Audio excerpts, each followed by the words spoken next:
So hello everyone, this is Ashish और आज के इस वीडियो में हम यार क्लास 9 सोशल साइंस के और कुछ 40 इंपॉर्टेंट क्वेश्चन करने वाले हैं जो कि एग्जाम के लिए बहुत ज्यादा हेल्पफुल रहने वाली है और इससे क्वेश्चंस वगैरह डेफिनेटली मैच करने वाले हैं। तो चलो यार टाइम को वेस्ट न करते हुए डायरेक्टली क्वेश्चन पर आते हैं।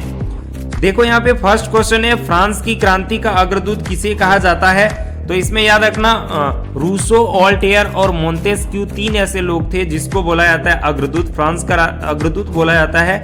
और चूंकि यहाँ पे रूसो और ऑल्टेयर दोनों दे करके रखा है तो कोई भी टिक लगा दो, ये दोनों ही क्या है, फ्रांस के अग्रदूत कहे जाते थे।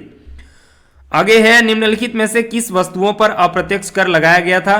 तो नमक और तंबाकू ऐसा था जिन पर अप्रत्यक्ष कर लगाया गया था। आगे है, लेनिन ने अपने अप्रैल थीसियस द्वारा जो मांगे रखी थी उनमें से निम्नलिखित में से कौन सी मांग शामिल नहीं थी?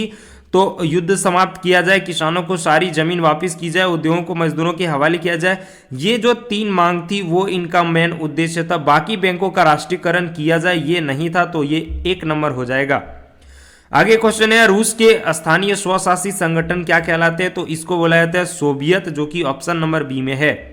अगला क्वेश्चन है, धुरी शक्तियां निम्न किन देशों को कहा जाता है? तो देखो यार, धुरी शक्ति में एक युद्ध हो रहा था तो उसमें दो गुट में शक्ति बटा हुआ था, धुरी शक्ति और मित्र राष्ट्र। धुरी शक्ति में जर्मनी, इटली और जापान थे, जो कि ऑप्शन नंबर ग में देकर के रखा है। अगला क्वेश्चन है, किस संधि द्वारा जर्मनी पर कठोर एवं अपमानजनक शर्तें थोपी गई थी? तो जो वर्साई की संधि थी इसकी तहत जर्मनी को अपमानजनक संधि थोपी गई थी। जब द्वितीय विश्व युद्ध में जब जर्मनी हार गया था तो उस टाइम वर्साई की संधि के तहत बहुत ज्यादा हानि का सामना उठाना पड़ा था जर्मनी को।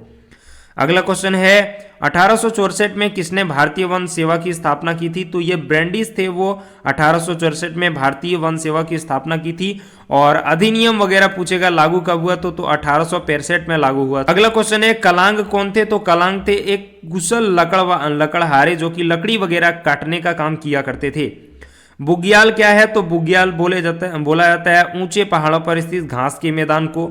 आगे है, दुनिया की आधी से ज्यादा चरवाहा आबादी कहाँ रहती? तो ये अफ्रीका में पता होना चाहिए कि सबसे ज्यादा चरवाहा जो है वो अफ्रीका महाद्वीप में पाया जाता है। अगला है, निम्नलिखित में से कौन समकालीन दुनिया में भारत सरकार का सबसे लोकप्रिय रूप है? तो सरकार का सबसे लोकप्रिय रूप है वो लोकतंत्र कहलाता है, क्योंकि ये जो होता है यहाँ पे लोगों का शासन वगैरह होता है।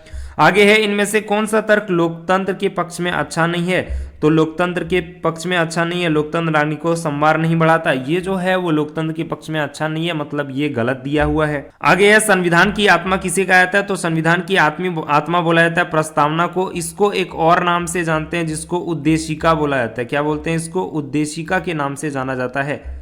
आगे है, दक्षिण अफ्रीका का लोकतांत्रिक संविधान बनाने में कौन सा टकराव सबसे महत्वपूर्ण रहा है?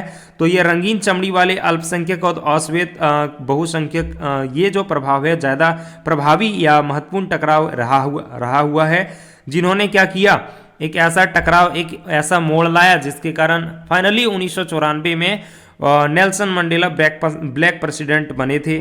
आगे है, झारखंड विधानसभा सीटों की संख्या कितनी होती है? तो झारखंड विधानसभा सीटों की संख्या कुल 81 है। अगला क्वेश्चन है, राष्ट्रीय मतदाता दिवस कब मनाया जाता है? तो मतदाता दिवस 25 जनवरी को मनाया जाता है, जो कि ऑप्शन नंबर डी में है। वर्तमान समय में भारत के राष्ट्रपति कौन है? तो अभी है द्रौपदी मुर्मू।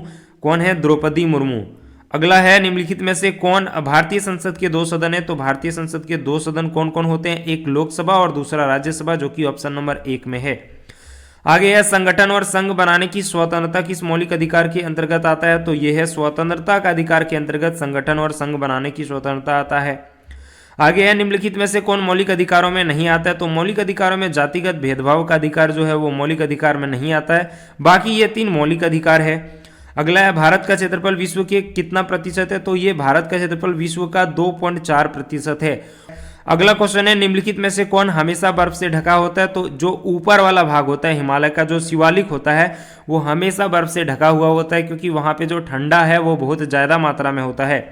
उत्तरी मैदान किन नदियों से मिलकर बना है? तो उत्तरी मैदान जो है गंगा, ब्रह्मपुत्र और सिंधु, ये 3 नदी से मिलकर बना हुआ है।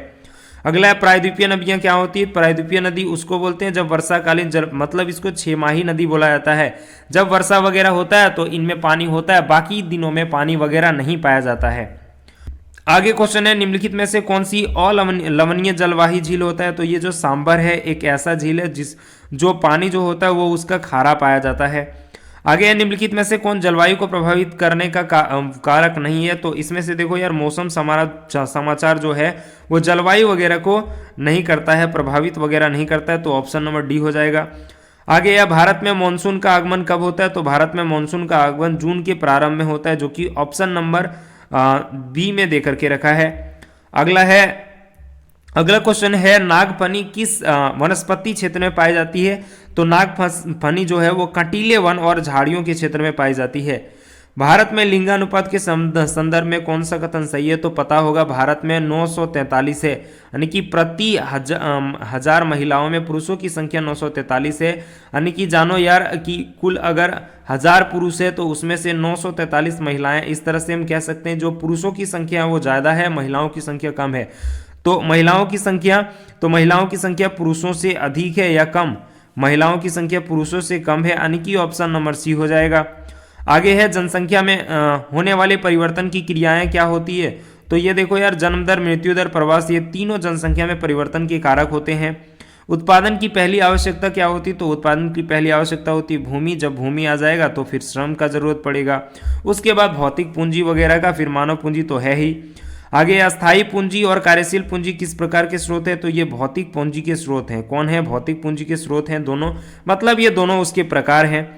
पालमपुर में गैर कृषि क्रियाएं क्या है, तो इनमें से देखो यार गैर कृषि क्रियाएं परिवहन, दुकानदारी, लघु विनिर्माण, ये सभी जो है वो गैर कृषि क्रियाएं हैं। आगे है किस प्रकार की जनसंख्या अर्थव्यवस्था की परिसंपत्ति होती है, स्वाक्षर और स्वास्थ्य जनसंख्या जो होती है वो अर्थव्यवस्था की परिसंपत्ति मानी जाती है। अगला क्वेश्चन है निम्नलिखित में से किनमें निवेश से मानव संसाधन में उच्च प्रतिफल प्राप्त होता है, तो अगर हम शिक्षा और चिकित्सा में निवेश करते हैं तो उससे हमें क्या होता है, उच्च प्रतिफल प्राप्त होता है।